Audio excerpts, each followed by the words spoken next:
D. Family caregiver. The term family caregiver means a paid or unpaid adult family member or other individual who has a significant relationship with, and who provides a broad range of assistance to, an individual with a chronic or other health condition, disability, or functional limitation.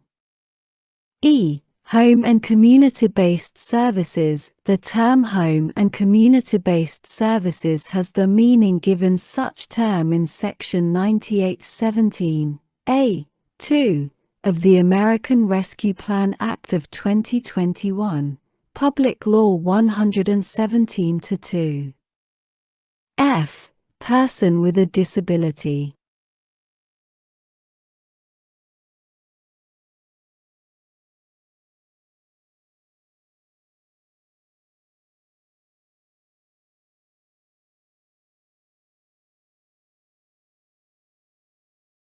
The term person with a disability means an individual with a disability as defined in Section 3 of the Americans with Disabilities Act of 1990, 42 U.S.C. 12102. G. Pre-apprenticeship program. The term pre-apprenticeship program means a program that articulates to a registered apprenticeship program. H. Registered apprenticeship program. The term registered apprenticeship program means an apprenticeship program registered under the Act of August 16, 1937, commonly known as the National Apprenticeship Act, 50 Stat 664, Chapter 663, 29 U.S.C. 50 et Sec. I. Secretary. The term secretary means the Secretary of Labor. J. State.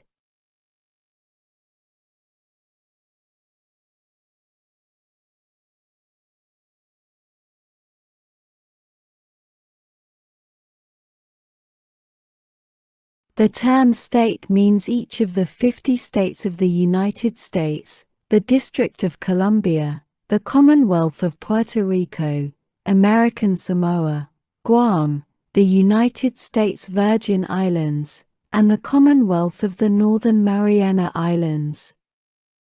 Sec. 22302. Grants to support the direct care workforce. A. Grants authorized, in addition to amounts otherwise available, there is appropriated to the Secretary for fiscal year 2022, out of any money in the Treasury not otherwise appropriated, $1,480,000,000, to remain available until September 30, 2031, for awarding, on a competitive basis, grants to eligible entities to carry out the activities described in subsection C, with respect to direct care workers. B. Applications. Award basis. 1. Applications. A. In general.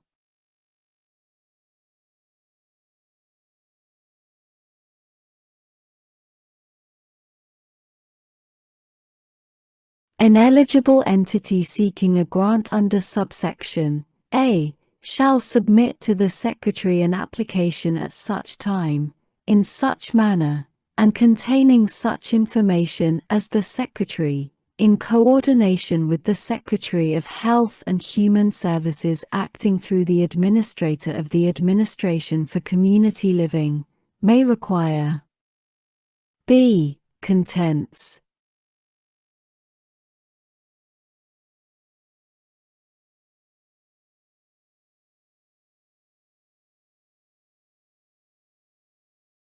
Each application under subparagraph A shall include I. A description of the type or types of direct care workers the entity plans to serve through the activities supported by the grant. 2. A description of the one or more eligible partnering entities collaborating to carry out the activities described in subsection C. 3. An assurance that the eligible entity will establish a consultative process as described in subsection C. 2.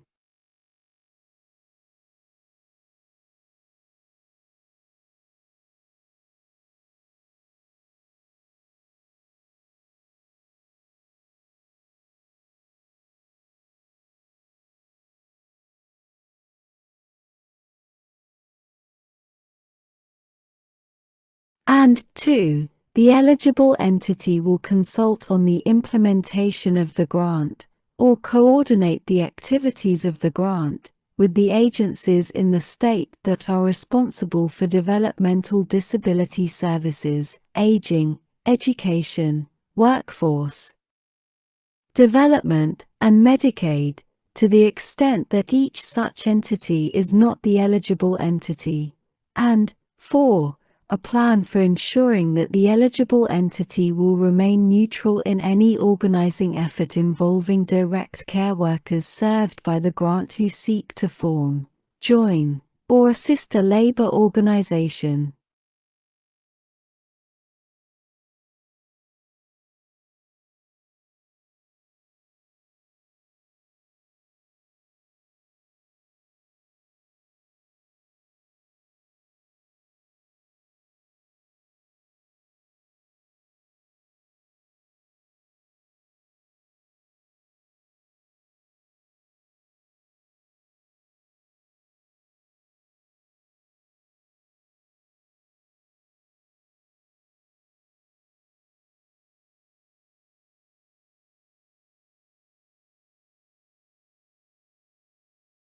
Two.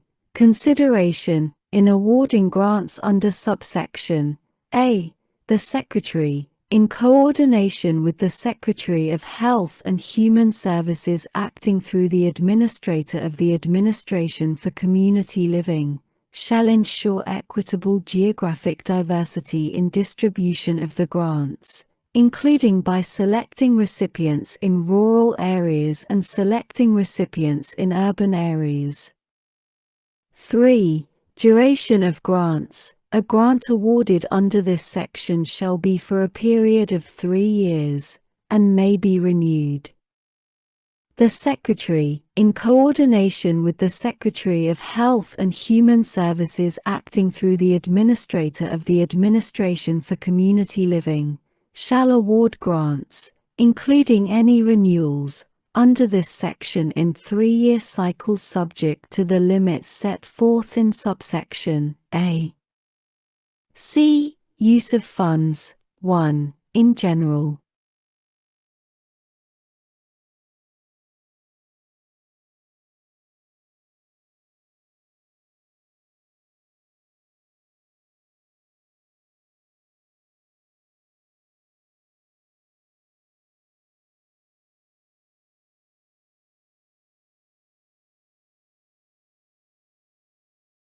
A. Required use of funds. Each eligible entity receiving a grant under subsection A shall use the grant funds to provide competitive wages, benefits, and other supportive services, including transportation, child care, dependent care, workplace accommodations, and workplace health and safety protections, to the direct care workers served by the grant that are necessary to enable such workers to participate in the activities supported by the grant. B. Additional activities.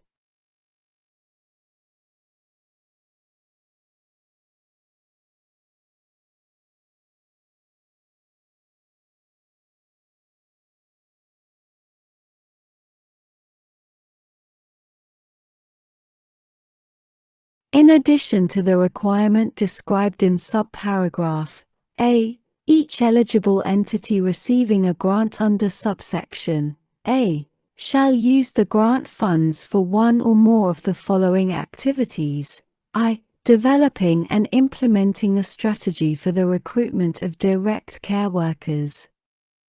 2. Developing and implementing a strategy for the retention of direct care workers using evidence-based best practices, such as providing mentoring to such workers.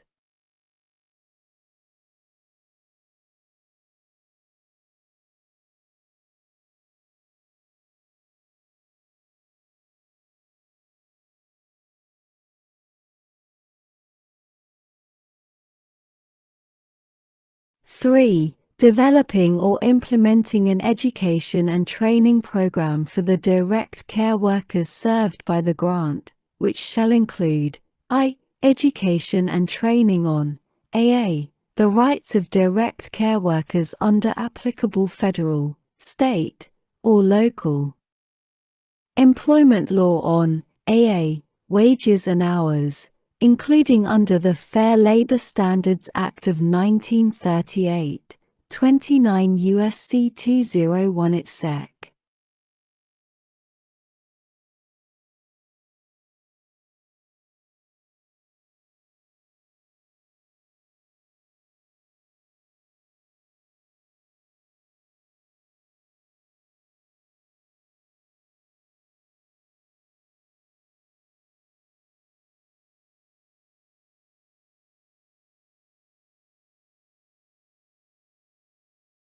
BB. Safe working conditions, including under the Occupational Safety and Health Act of 1970, 29 U.S.C. 651 et seq., cc. Forming, joining, or assisting a labor organization, including under the National Labor Relations Act, 29 U.S.C. 153 et seq.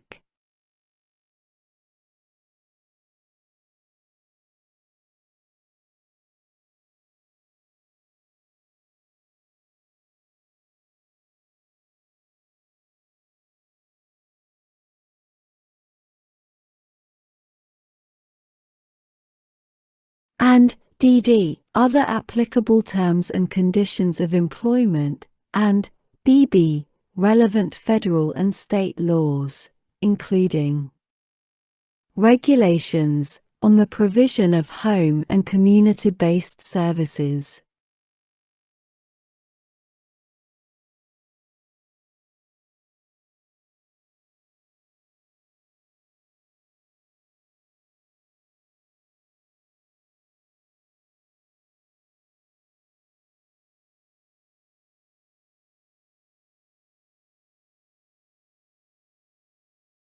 And 2.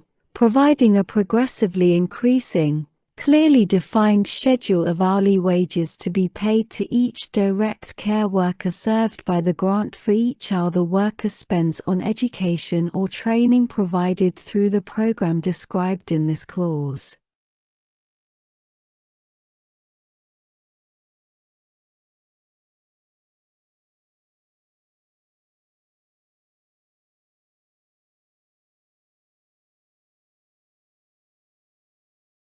With a schedule of hourly wages that a. is consistent with measurable skill gains or attainment of a recognized post-secondary credential received as a result of participation in or completion of such education or training program.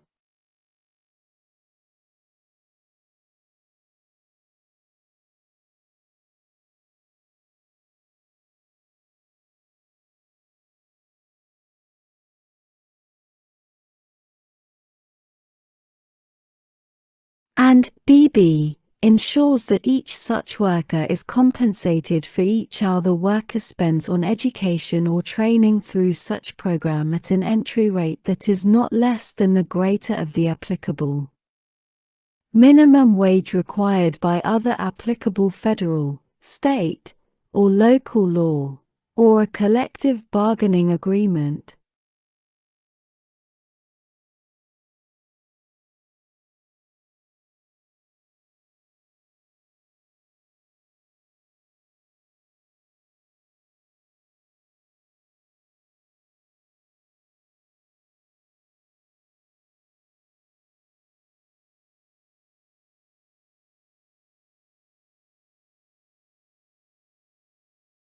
Three, developing and implementing a strategy for the retention and career advancement of the direct care workers served by the grant, including providing career planning for the direct care workers served by the